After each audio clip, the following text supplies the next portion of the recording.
नमस्कार आपसे, मेरा नाम है शुभ यादव एडवोकेट और मैं आप सभी के लिए लीगल एडवाइस वीडियोस अपलोड करता हूं, जो कि आप सब लाइक करते हैं, पसंद करते हैं, शेयर करते हैं और सब्सक्राइब भी करते हैं। अब तक नहीं किया है तुरंत करिएगा और दूसरे लोगों तक भी जानकारी को जरूर शेयर करिएगा। कल मैंने एक वीडियो बनाया था जिसमें मैंने बताया था आपके लिए कि 498 यानी कि 498 का मुकदमा जो है वो एक झटके में खत्म। तो वो मैंने आपको पूरी प्रक्रिया बताई थी किस तरीके से एक झटके में आप खत्म कर सकते हैं पूरे मुकदमे को, क्योंकि बहुत सारे लोग जो है वो झूठे मुकदमे दर्ज करा देते हैं और उस मुकदमे को लड़ने से बेहतर है कि उसको शुरुआती दौर पर, मतलब इनिशियली स्टेज पर ही उसको जो है खत्म किया जाए। अब क्या प्रक्रिया किस तरीके से खत्म करना है, उस वीडियो का लिंक मैंने इसी वीडियो के नीचे डिस्क्रिप्शन दिया हुआ है, आप इस पर क्लिक करके उस वीडियो को देख सकते हैं। साथ ही साथ अगर आप हमसे जुड़ना चाहते हैं डायरेक्टली, मतलब ये तो वीडियो के द्वारा है, अगर आप डायरेक्ट हमारे व्हाट्सएप ग्रुप पर जुड़ना चाहते हैं तो आप उसका लिंक भी मैंने नीचे दिया हुआ है, उस पर आप क्लिक करके उसको ज्वाइन कर लें और उस ग्रुप से भी आप जुड़ सकते हैं। और कोई भी लेटेस्ट कोई अपडेट, कोई जजमेंट साइटेशन वगैरह अगर कोई आती है तो मैं आपको वहीं पर अपडेट टाइम टू टाइम करता रहता हूं, तो आप जो है उसको भी ज्वाइन कर लीजिए। तो चलिए बात करते हैं। एक समय ऐसा था जिसमें पति पत्नी जो है वो पतिव्रता होती थी, लेकिन आज के टाइम में पतिव्रता की तो बात बहुत दूर रही है। लोग जान ले रहे हैं अपने पतियों की, इतना टॉर्चर कर रहे हैं कि आदमी को मरने के लिए मजबूर हो रहा है। क्यों? क्योंकि कहीं ना कहीं उनको ये चीज महसूस हो रही है कि हमारा इस जीवन में जीना सही है ही नहीं, क्योंकि कहीं ना कहीं पत्नी कुछ ऐसे इतने मुकदमे दर्ज करा देती है कि पति का गला घुटने लगता है, उसका दम घुटने लगता है, वो सोच समझ नहीं पाता है, उसके ऊपर इतने झूठ पर झूठ मुकदमे लगा दिए जाते हैं। तो कहीं पत्नी जो है वो कहीं अवैध संबंधों में आ जाती है और वो बिना बताए, बिना पति को पति माने हुए वो कहीं और अपना दिल लगा बैठती है। तो इसी वजह से पुरुष जो है वो आहत होता है और इतना आहत हो जाता है कि वो अपना जीवन लीला समाप्त करने की सोच लेता है। मेरे सामने जब ये चीज़ें सामने आई, हालांकि ये कई बार दिनों पहले आई थी, लेकिन मैंने अभी इस पर वीडियो बनाना सोचा था कि आपको मैं बताऊं ये चीज़ें। पहले अतुल का ये पहले सुना तो बहुत ज़्यादा मुझे झटका लगा कि ऐसे मतलब महिलाएं भी हैं जो पति को इतना मजबूर कर देती हैं कि पति को जो है वो आत्महत्या के सिवा उसे कुछ दिखाई नहीं देता है। उसने अपनी पत्नी को त्यागा, बच्चे को उससे दूर कर दिया और उस पर इतने झूठे मुकदमे दर्ज करा दिए कि वो पति जो है अपना मतलब जीवन उसको बेकार लगने लगा, उसको मृत्यु ज़्यादा अच्छी लगने लगी।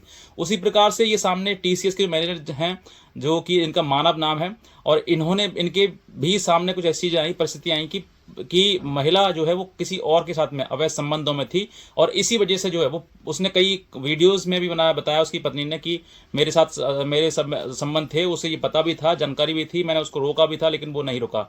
मतलब कोई इंसान, जो व्यक्ति आप पत्नी हैं, आपके अवैध संबंध हैं, आप उसके बाद आदमी आत्महत्या कर रहा है तो आप उसको रोक रहे हैं, वो नहीं रोका, मतलब ये बात सारी उसी के ऊपर डाल दिया आपने कि वो उसको क्या खुशी हो रही थी कि अपने आप को जान से अपनी जान खत्म करने की? नहीं, लेकिन वो आपसे इतना प्रेम करता था कि उसको प्रेम के सामने वो चीजें इतनी खटास उसके जीवन में पहुंचा दी कि उसने लगा कि अब मेरा जीना ठीक नहीं है, क्योंकि अकेले जी नहीं सकता है, उस पत्नी से अलग होकर वो जी नहीं सकता है, तो क्या कर सकता है? बस मृत्यु ही सामने आती है। क्योंकि आज के टाइम में इंसान जो पुरुष है वो इतना मजबूर हो गया है कि पत्नी से कुछ कह भी नहीं सकता है। अगर वो जरा सा भी कहता है तो घरेलू हिंसा हो जाती है, अगर घर छोड़कर चली गई है तो मेंटेनेंस दो उसको, और उसके ऊपर से आरोप और लगाए जाते हैं कि हमसे दहेज मांगा गया है, जो कि सब कुछ मिथ्या आरोप होते हैं, सबके सब झूठ होते हैं। एक से बढ़कर एक आरोप लगाया जाता है कि मेरे साथ अननेचुरल सेक्स किया, मेरे साथ में जान से मारने की मुझे कोशिश करी, वो तो शादी करना चाहता है दूसरी, ऐसे कई आरोप लगाए जाते हैं। अगर बेटी हो गई तो ये बताया जाता है कि बेटा नहीं हो रहा, इस वजह से मुझे छोड़ दिया। मतलब झूठ पर झूठ हर किसी के, ये किसी के हाथ में है, किसी के बस में है कि बेटा हो या बेटी हो, कुछ भी नहीं है। जो प्राकृतिक चीज है वो है, लेकिन कहीं ना कहीं ये चीज सामने आती है कि महिला जो है अपनी ईगो सेटिस्फाइड करने के लिए झूठे मुकदमे दर्ज कराती है और इसी वजह से जो है वो पत्नी अपना घर स्वयं खत्म कर लेती है। उसको शुरुआत में लगता है कि मैं मेरे अनुसार जैसे होगा, जैसे मैं चाहूंगी वैसा होगा, नहीं होगा तो फिर मुकदमा दर्ज करा दूंगी। तो मुकदमे तो आप दर्ज करा सकती हो, लेकिन आप अपना घर नहीं बचा सकती हो। और जो महिला अपने आप में इतनी एक्सपर्ट हो झूठ बोलने में कि वो बात बात पर झूठ बोल रही है, तो ये समझ लीजिए कि वो महिला आपका घर नहीं बचा सकती है। महिला झूठ बोल रही है, इसका मतलब वो बहुत कुछ छिपा रही है और छिपाना चाह रही है, और बार बार उस चीज के लिए जब आप पूछोगे तो उसका हर बार जो आंसर है वो अलग ही मिलेगा। तो इसीलिए इसका मतलब साफ है कि वो आपसे बहुत कुछ छिपा रही है और झूठ बोल रही है। अगर महिला के अंदर सच्चाई नहीं है ना, तो वो आज न तो कल आपको धोखा देगी देगी। वो बातों बातों में धोखा देगी, नहीं तो आपके पीछे कुछ और ऐसे कर्म कांड करेगी जिसकी वजह से आपको धोखा महसूस होगा। तो ये चीजें सामने आती है। जो महिला झूठ बोलती है ना, वो 100% मैं कहता हूं वो घर नहीं बचा सकती है, वो कोर्ट कचहरी कर सकती है वो आसानी से, क्योंकि कोर्ट कचहरी में क्या होता है, कि पहले झूठ बोलो, झूठ बोलने के बाद मुकदमा एक्सपार्टी करवा लो, उसके बाद वारंट इशू करा दो, मुकदमे दर्ज करवा दो, बस इतना झूठ बोल सकती है वो। और इसके बाद जब चीजें लड़ने में आती हैं, जब सामने आती चीजें कि हाँ ये इस तरीके से इसने झूठ बोला है, तो बाद में क्या होता है कि वो उल्टे मुंह की ही खाती है और वो बेकार, मतलब उसका जीवन बिल्कुल उस पर समाप्त हो जाता है, क्योंकि उसे लगता है कि मैं जितना झूठ बोलूंगी उतना लिख जाएगा। हाँ, आप बिल्कुल झूठ बोलोगे आपका लिख जाएगा, लेकिन आप ये समझिए ना कि जिस लिए आपने शादी करी है वो परिवार बसाने के लिए क्या बस जाएगा? नहीं बस पाएगा। आपने झूठ बोले हैं, आप कानून के लिए गए हैं, तो कानून में आप अपनी सच्चाई लेके जाइए ना। आपके साथ में अगर गलत सही हुआ है, कुछ सच हुआ है, तो वो सब चीज सामने रखिए। आप सच कोई सा ही मुकदमा लिखाओगे ना, मैं कहता हूं हर मुकदमा आपका डिसमिस होगा, खारिज हो जाएगा। लेकिन आपको झूठ बोलना है, झूठ बोल के मैक्सिमम मेंटेनेंस लेना है, झूठ बोलकर डोमेस्टिक वायलेंस का केस करना है, झूठ बोलकर 498 का मुकदमा करना है, बस मुकदमा ही कर सकते हो आप, और कुछ नहीं इसके अलावा। और आपके के ही कारण, मतलब जो पत्नियां अपने पति को प्रेम नहीं देती हैं और वो कहीं और मुंह मार रही होती हैं, अलग अलग संबंध बना रही होती हैं, उन्हीं के पति जो है वो बेचारे के क्या करते हैं, अंततः अपने जीवन लीला समाप्त कर लेते हैं, क्योंकि वो इन सब चीजों से पीड़ित हैं। उस पर ये चीजें नहीं सही जा रही हैं। जब सही नहीं आती है तो इंसान क्या करता है? एक पुरुष समझ सकता है कि उसकी बीवी के अवैध संबंध है तो किसकी कितनी पीड़ा होती है उसको, उस पीड़ा को मतलब वो सहन नहीं कर सकता है, इसीलिए वो अपने जीवन को समाप्त करके खत्म कर लेता है। लेकिन मेरा आप सबसे निवेदन है कि आप ऐसी मत समझिए कि जीवन इतना ही है। आप अपनी पत्नी से प्रेम करते हैं तो आपसे भी कोई प्रेम करता है, आपकी माँ है, आपकी बहन है, आपके भाई हैं, वो भी आपसे बहुत ज्यादा प्रेम करते हैं। तो कम से कम उनको भी समझिए कि जीवन उनके लिए भी आपका है। बहुत सारे लोग हताश हो जाते हैं जीवन से, हताश नहीं होना है। जो महिला इतना झूठ बोल रही है तो उसको साइड कर दीजिए, भैया तुम झूठ बोलो, तुम्हारा जो मन करे तुम करो, हमारा जीवन अलग, तुम्हारा जीवन अलग। लेकिन अगर आपको इन सब चीजों के बाद में हताश होकर आप अपना जीवन लीला समाप्त कर रहे हैं, तो इसका मतलब यह है कि आप गलत कदम उठा रहे हैं और आप उसको और ज्यादा आजादी दे रहे हैं कि अब मैं तुम्हारे जीवन से खत्म, तुम्हारी इच्छा जो करो और करो, दबा के करो जितना कर सकते हो। तो ये आपको कदम नहीं उठाना है।